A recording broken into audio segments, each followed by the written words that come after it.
बंधुओं, इस दुनिया में हर व्यक्ति को अपनी भाग्य जगाने का एक अवसर जरूर मिलता है।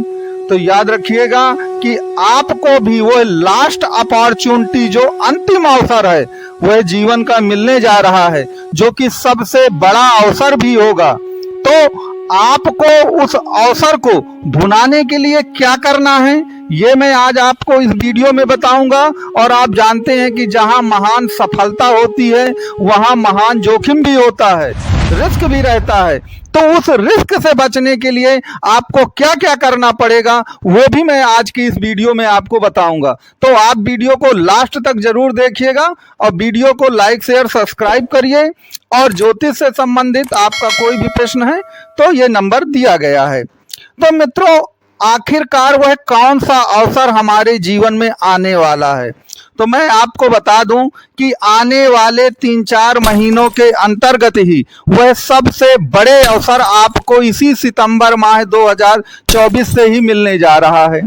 तो वो अवसर क्या है? वह सबसे बड़ा अवसर आपके लिए ये है कि आगे आने वाले 3-4 महीनों के अंदर ही अंदर आपके सभी ग्रह बकरी होने जा रहे हैं। वैसे तो राहु केतु हमेशा बकरी होते ही हैं, शनि बकरी चल ही रहे हैं, आपके गुरुदेव बृहस्पति भी बकरी हो रहे हैं, बुध भी बकरी होने जा रहे हैं, इसके सिवा शुक्र और मंगल भी बकरी आने वाले कुछ दिनों में हो रहे हैं। तो सभी ग्रह आपके बकरी हो रहे हैं। अब देखिए, जो बकरी ग्रह होता है वह लिमिटलेस होता है, सीमा विहीन होता है। उसको जो कुछ भी चाहिए वह अनलिमिटेड चाहिए। तो जब अनलिमिटेड चाहिए तो आप जानते हैं सफलता भी अनलिमिटेड होगी। और जो भी आपका बकरी ग्रह है उसमें जल्दबाजी बहुत ज्यादा होती है, उसको जल्दी चाहिए और तुरंत चाहिए, और यहां पर उसको किसी भी कीमत पर चाहिए, चाहे वह नैतिक ढंग से मिले चाहे वो अनैतिक कार्यों से मिले, लेकिन सफलता हमको 100% चाहिए। और मैं ऐसा क्यों कह रहा हूं? देखिए, जो भी ग्रह बकरी होते हैं उनमें राहु का प्रभाव सबसे ज्यादा होता है। और राहु को तो आप जानते हैं कि सफलता चाहिए, चाहे वह किसी भी रास्ते से मिले, चाहे वह किसी भी तरह मिले, लेकिन मिलनी जरूर चाहिए। तो अब आप तो खुश हो रहे होंगे कि नहीं, अगर सफलता मिल रही है, चाहे आज के कलयुग में किसी भी तरह सफलता मिले, वो तो सफलता मिलनी चाहिए। क्योंकि आज आप समाज में क्या देख रहे हैं कि जो भी लोग सफल हुए हैं उन्होंने कुछ ना कुछ साम दाम दंड भेद नैतिक अनैतिक सब अपनाया है, तभी जाकर के वो ऊपर हुए हैं, इतने ऊपर चले गए हैं। तो आप कहेंगे कि इसमें बुराई क्या है?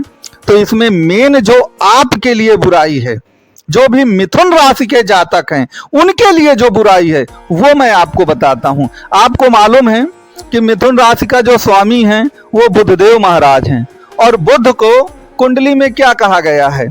राजकुमार या छोटा बच्चा कहा गया है। अब जो छोटा बच्चा होता है ना, उस पर संगति का बहुत बड़ा असर पड़ता है, वो तुरंत दूसरे के द्वारा इन्फ्लुएंस हो जाता है, प्रभावित हो जाता है। तो अगर आपकी कुंडली में बुध राहु के साथ बैठा हो, बुध शनि के साथ बैठा हो, या इनकी दृष्टि पड़ रही हो, बुध मंगल के साथ बैठा हो, तो फिर क्या होगा? आप ही सोच करके मुझे कमेंट बॉक्स में बताइएगा कि बुध पर अगर बुरी संगत का प्रभाव पड़ गया तो फिर क्या होगा? जहां महान सफलता मिलनी थी वहां ऐसी विफलता भी आपको मिल सकती है कि आप याद रखिए कि फिर वो आपको कोई अवसर नहीं सुधरने का मिलेगा। ये बात को आप ध्यान दीजिएगा।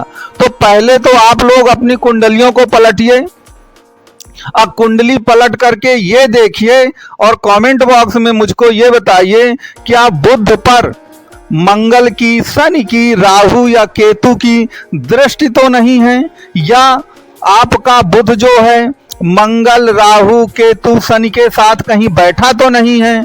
अगर वह इनके साथ बैठा है तो याद रखिएगा कि वह बुरी संगत में फंस चुका है। और बुरी संगत में अगर कोई ग्रह फंस जाए और फंसने के बाद वह बकरी हो जाए, तो याद रखिए कि बकरी होने पर वो लिमिटलेस हो जाएगा। अब बुरे प्रभाव के कारण वह गलत मार्ग पे चल देगा। जैसे मैं आपको कुछ उदाहरण देता हूं कि मान लीजिए आपका बुध जो है वह क्या है, वह राहु के साथ बैठा है। तो बुध जब राहु के साथ बैठेगा तो लिमिटलेस हो जाएगा।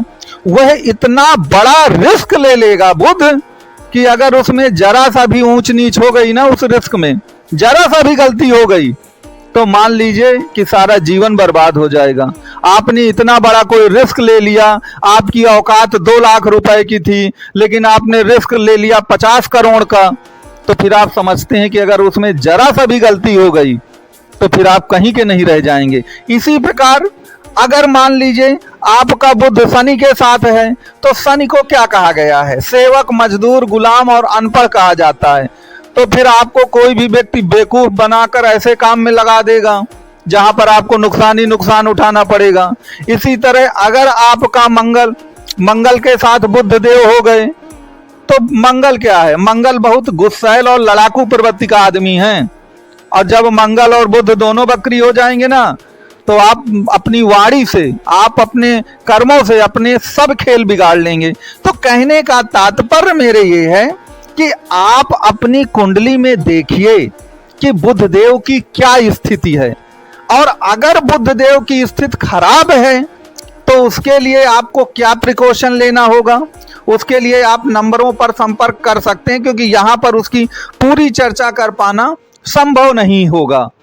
तो आपको बकरी ग्रहों का लाभ तो मिलेगा ही मिलेगा, क्योंकि बकरी ग्रह आप जानते हैं कि लिमिटलेस के साथ वो बहुत जिद्दी होते हैं। बकरी ग्रह, उनको जो चाहिए वो पाना चाहिए।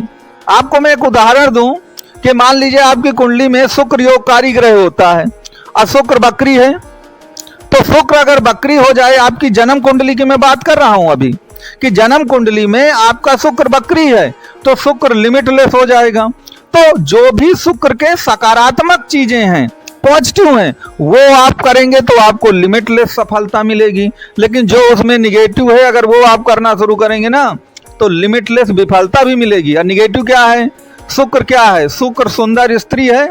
अगर आप किसी सुंदर स्त्री के जाल में फंस गए तो आप अपना सब धन दौलत उसी में निपटा देंगे। और बार बार याद रखिएगा कि जो बकरी ग्रह होते हैं वो बार बार गलतियां भी करते हैं। तो आप अपनी कुंडली को भी देखें, गोचर में तो वो बकरी हो ही रहे हैं, लेकिन गोचर में आज बकरी हैं, कल को नहीं रहेंगे।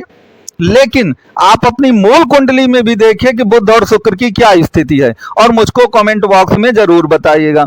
तो मित्रों, अपार सफलता का ये चांस है। दुख जो हैं 100% मिटेंगे, लेकिन जो मैंने प्रिकॉशन बताया उनको आप जरूर अपनाइएगा। तो मित्रों, ये वीडियो कैसा लगा आपको ये जरूर बताइएगा। वीडियो अच्छा लगा हो लाइक शेयर सब्सक्राइब करिए।